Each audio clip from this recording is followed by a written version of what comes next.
Friends, నేను మీ ఇమ్రాన్ని. ఈరోజు topic ఏంటి అంటే 10th క్లాస్ సోషల్లో థర్డ్ లెసన్ అండి. ప్రొడక్షన్ అండ్ ఎంప్లాయ్మెంట్ లెసన్ని చాలా ఈజీగా అర్థం చేసుకోవాలి, చాలా సింపుల్గా ఉండాలి. మనం ఏదైతే నేర్చుకుంటామో దాని మీదే క్వశ్చన్స్ ఉంటాయి. చాలా సింపుల్ లెసన్ అండి ఇది, ప్రొడక్షన్ అండ్ ఎంప్లాయ్మెంట్.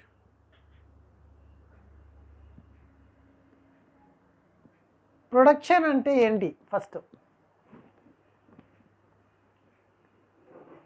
ఈ ప్రొడక్షన్ అండ్ ఎంప్లాయ్మెంట్లో మనము ప్రొడక్షన్ ఫ్యాక్టర్స్ ఏంటి, ఎంప్లాయ్మెంట్ గురించి తర్వాత మాట్లాడుకుందాం.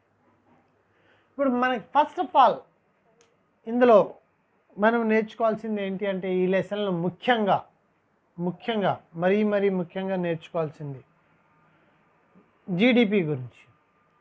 అంటే ఎకానమికల్ సిస్టమ్ ఆఫ్ ఇండియా దేని మీద బేస్ అయి ఉంది, మన భారతదేశం యొక్క ఆర్థిక వ్యవస్థ అనేది దేని మీద బేస్ అయ్యి ఉంది అంటే ఈ జీడిపి. అయితే దీనికంటే ముందు అసలు సెక్టార్స్ ఏంటి అనేది తెలుసుకుందాం. ఫస్ట్ సెక్టార్స్ ఆఫ్ ఎకానమీ అంటే జీడిపికి బేస్మెంట్ ఏంటి అంటే ఎకానమీ అంటాం, ఆర్థిక వ్యవస్థ. స్థూల జాతీయోత్పత్తిని తెలుసుకోవడానికి, స్థూల జాతీయోత్పత్తి అంటే గ్రాస్ డొమెస్టిక్ ప్రొడక్షన్, జీడిపి అని అర్థం. మరి ఈ జీడిపిని తెలుసుకోవడానికి మనకు కావాల్సింది ఏంటి అంటే ఆర్థిక వ్యవస్థ. మన యొక్క ఆర్థిక వ్యవస్థ ఎన్ని సెక్టార్స్ పైన ఆధారపడి ఉంది అంటే 3 సెక్టార్స్ పైన ఆధారపడి ఉంది. ఒకటి primary sector, 2 secondary sector, 3 service sector. మరి ప్రైమరీ సెక్టార్నే ఇంకొక పేరు కూడా పిలుస్తాము, అదే అగ్రికల్చర్ సెక్టార్. ఈ ప్రైమరీ సెక్టార్ లేదా అగ్రికల్చర్ సెక్టార్లో ఏమేమి వస్తాయి అంటే fishing, farming, mining and which products is dominating of nature dominating products ఏవైతే ఉంటాయో, nature dominating products fishing, farming and mining. ఈ 3 నేచర్ డామినేటింగ్. సో నేచర్తో డామినేట్ చేయబడే ప్రొడక్షన్స్ ఏవైనా సరే ఈ అగ్రికల్చర్ సెక్టార్లోకే వస్తాయి. చాలా సింపుల్ అండి. అగ్రికల్చర్ సెక్టార్ అంటే నేచర్ డామినేట్ చేయబడే ప్రొడక్షన్ ఏదైతే ఉంటుందో అదంతా కూడా అగ్రికల్చర్ సెక్టార్లోకి వస్తుంది, ప్రైమరీ సెక్టార్ కిందకి వస్తుంది. Fishing, farming, mining etcetera. Next secondary sector అంటే ఏంటి? ఇక్కడ కూడా చాలా సింపుల్ డెఫినేషన్ చెప్పుకుందాము.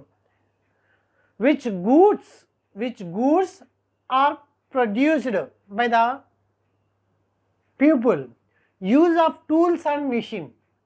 టూల్స్ తోటి, మిషన్స్ తోటి అంటే మిషనరీ తోటి, రకరకాల సామాన్లతోటి, ఇండస్ట్రీస్ లైక్ చూడండి ఇక్కడ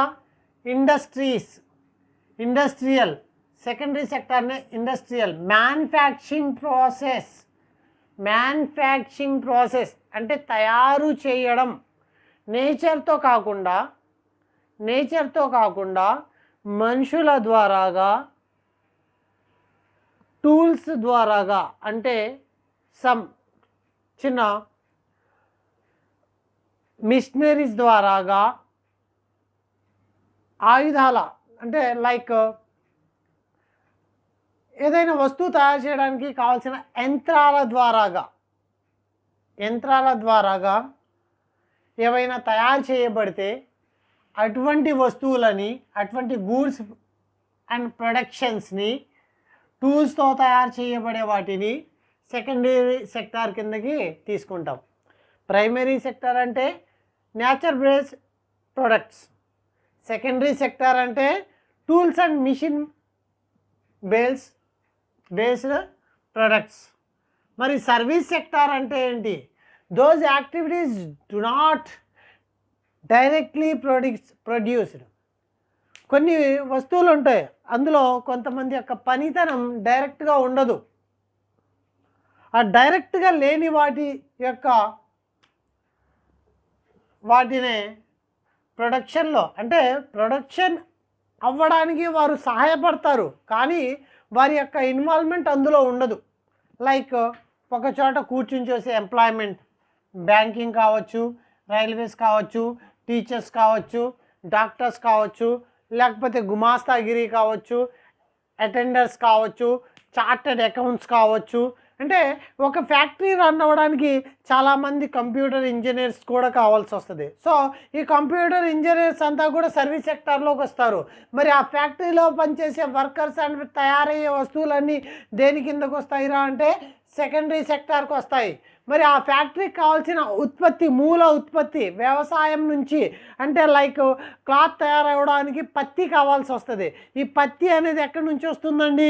వ్యవసాయం దగ్గర నుంచి వస్తుంది. సో ఆ వ్యవసాయం అనేది ఇక్కడ ప్రైమరీ సెక్టార్. ఇక్కడ ప్రైమరీ సెక్టార్ అంటే అగ్రికల్చర్కి సంబంధించింది. సెకండరీ సెక్టార్ అంటే ఇండస్ట్రీ అండ్ టూల్స్ అండ్ మిషన్స్కి సంబంధించింది. సర్వీస్ సెక్టార్ అంటే గూడ్స్ అండ్ ప్రొడ్యూస్కి ఉపయోగపడతారు కానీ వీళ్ళు ఒక ఎంప్లాయ్మెంట్ లాగా మాత్రమే ఉంటారు. నెక్స్ట్, సో 3 సెక్టార్స్లో ఎవరెవరు ఏ సెక్టార్స్లో వస్తారో మనము తెలుసుకున్నాం.